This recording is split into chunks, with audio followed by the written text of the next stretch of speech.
Hello, today, March 31st, 2022.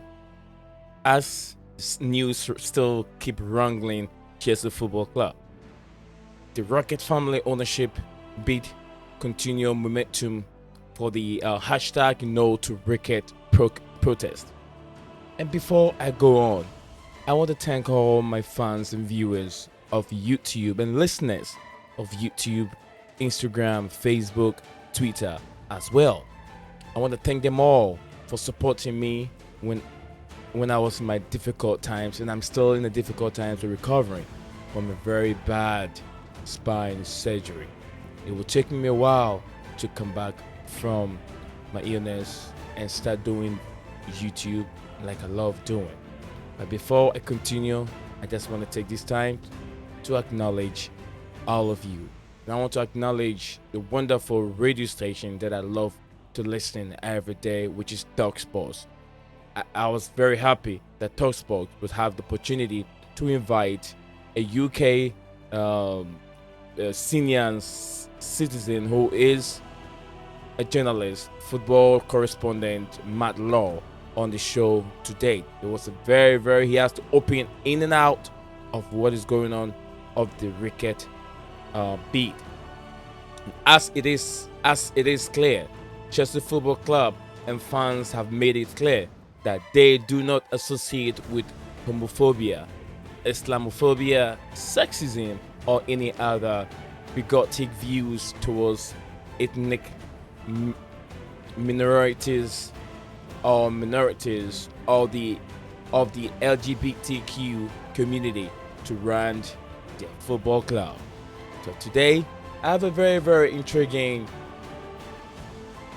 interview from no one else, the great Matt Law. And you will decide. Let me know what you guys think of the interview after it's been played. Thank you for TalkSports for this wonderful interview. There is, yeah, there really is. One reporter from a different news outlet has tried to play that down. I've noticed, but I think they might be doing the bidding for the Rain Group, who I'm told aren't very happy with the story. But it's true that they one group has had a problem with the fact that there are a group of fans, and I think there's a petition being run by a fans group that is over now 13,000 signatories that aren't happy that the Ricketts group could indeed buy the club because of those comments made by Joe Ricketts. Because the fact of the matter is, football clubs in this country are richly diverse.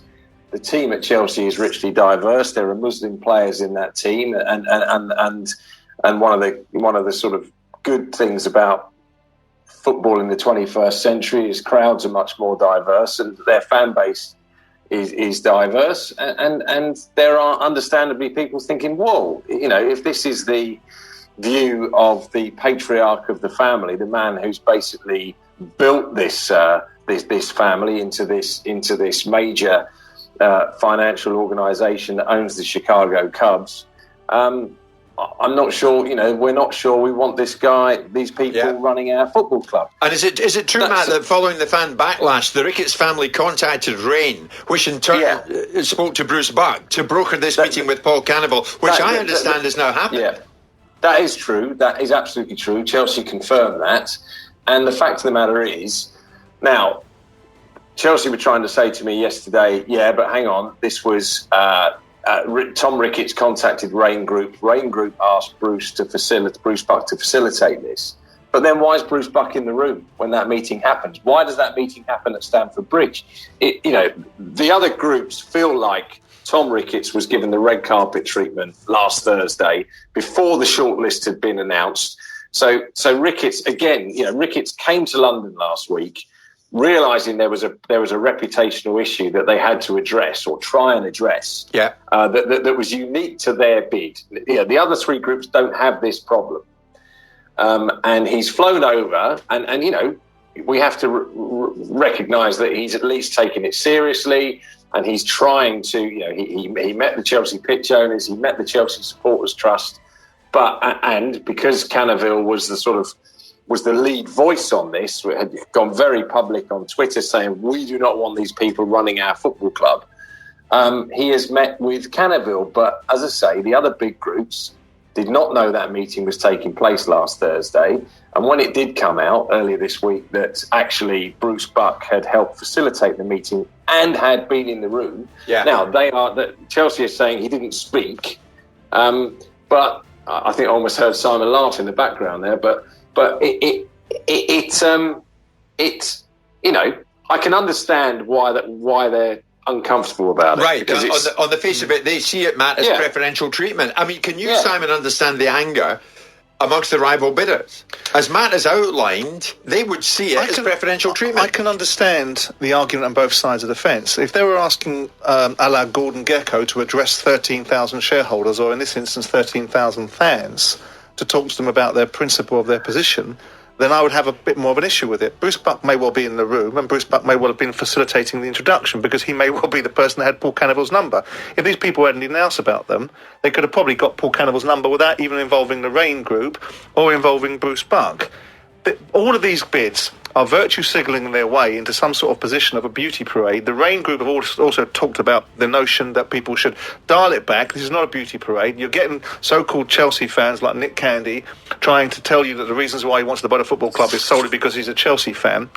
In principle, I don't really have much of an issue with this, because unless we are going to really believe that the Rain Group are somehow going to be influenced by the fact it's an American bidder, the allegations that were made against the Ricketts were made against the patriarch, who's nothing to do with the ownership of the Chicago Cubs. The Chicago Cubs have run a very strong program of diversity, and their actions supersede the words that were attributed to their patriarch 10, 12 years ago. Yeah. So they do have this situation where perhaps because of Paul Canaville's observations that might not have been as balanced with all the facts, to be able to say, well, we'd like to have a dialogue with one individual. We'd like to correct one person's perspective who's gone on record.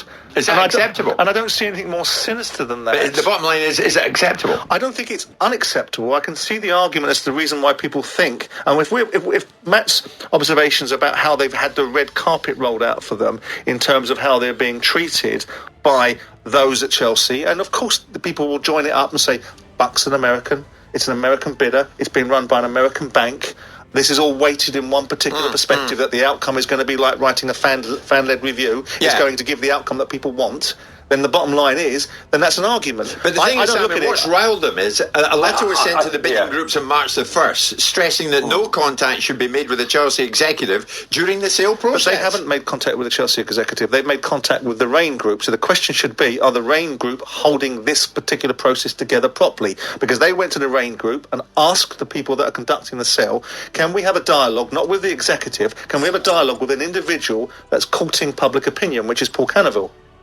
I think the issue, Simon, is more one of transparency, though, because the fact of the matter is, it was. I think it was I can't think of his name, but the MP for Fulham and Hammersmith that revealed that Ricketts was heading over, and it was confirmed that he was indeed going to meet with the Chelsea Supporters Trust and the pitch owners, but where there was a lack of transparency was that the other groups were not told, oh, by the way, we're going to help Tom Ricketts meet up with Paul Canaville and try and sort out this problem. So it's the fact that... Why would they have to tell them that, Matt? They don't have a problem with Paul Canaville. The Ricketts do.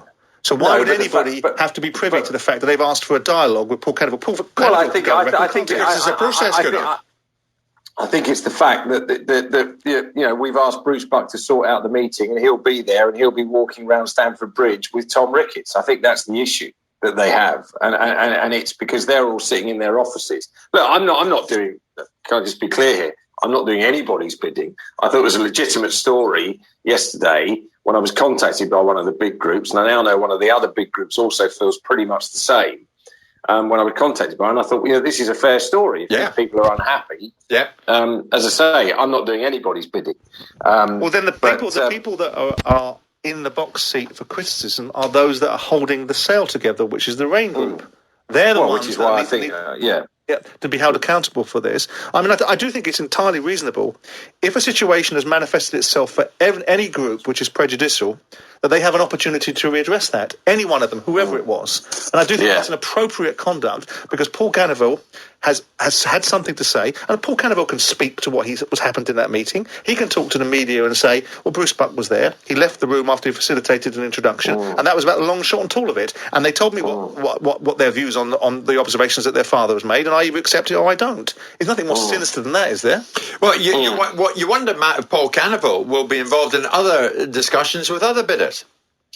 But he doesn't. He doesn't really need to be, does he? So it's And to be fair to Paul Canoville, he when the story came out that he had indeed met Tom Ricketts, he was very quick to post on Twitter again that he's not attaching himself to any one bid. He's not favouring any one bid. He did meet Tom Ricketts, and that's that. Yeah. Well, what's really interesting about all of this is that it's a very fine line, because obviously, one of the bidding groups decided to contact the Times and have a bit of a moan about it, but at the same time, I'm not going to tell you that. Hang on a second. So they want transparency, but they don't want transparency when it comes to complaining about a process. Well, it's obvious from the story that one of the bidding groups has contacted me, because I say that and I quote the person, unattributed quote. But the point about it is, Simon, what's so interesting about it and intriguing about it is that, yes, they wanted to have a gripe through the media about it, but it's very hard for them to go completely nuts at these people, because if you're annoyed with the Rain Group and you're annoyed with Bruce Buck, it's still going to be the Rain Group and Bruce Buck and Eugene Tenenbaum and Marina Granovskaya who decide who gets this. So you can be annoyed, but you're still relying on them to pick you. And of course, the Premier League and the government. Well, Premier League and government approval, but you've got to, before you're going to be scrutinised by the Premier League and the government, you've got to be picked. You've got to be picked, and then of course the process will flow backwards to ask the individual, to ask the Rain Group how they arrived at the process. So all the other bids will be scrutinised, and if there's any form of collusion or misrepresentation or disingenuity about it, then everybody's going to want to understand how they arrived at the final bidder, aren't they? So everything will be transparent in the end. And the other thing that's interesting, Simon, I'd be interested in your view on this, is the other point that was made to me yesterday, and it is a statement of fact, that back in November 2020, the Rain Group and the Ricketts family created something, and you will understand this better than I do, but created something that they call a SPAC. Yes, a SPAC, Special Purpose Acquisition Consortium. It's basically getting a blank check business. Yeah, exactly. So they created this shell, $325 million shell, that was set up to buy a sports team and that's obviously not what's happening here. And herein lies the opportunity to deliver. I mean, the SPAC is far smaller than is required to obviously buy Chelsea, but lots of people are doing SPACs. Fenway have done a SPAC. It's all about raising money before you buy the target that you're buying and get investors to put money in, and you go after the target. But that isn't what's happening here. The Rain Group aren't buying Chelsea, but the point is, what they're nervous about is this previous relationship. Yeah. We'll see where the anger amounts to, Matt, amongst the other bidders, though. That is for sure, because it's real, and we'll see what it amounts to. We're going to have to go, Matt. We're going to head to a break, but we want to thank you so much for joining us this morning. Matt Lawton, who is the chief sports correspondent for the Times. Guys, I know you've listened in-depth analysis of this interview. You have made your own decision. I will not decide for you. But then you go ahead and make your own decision. The protest. I know there have been a protest coming on our game on Saturday. It's up to you to decide. Are you for the Ricketts family, or are you against them? Let me know what you think on the comment section below. Let's keep the blue flag flying high. Chelsea we support. Chelsea we go. Thank you for all listening, and subscribe if you're first time listening to me or watching me wherever you are, or visiting the channel. Like the video and keep your bell notification icon active, so when I upload any video, you won't miss anything from the channel. Thank you, and see you in the next video.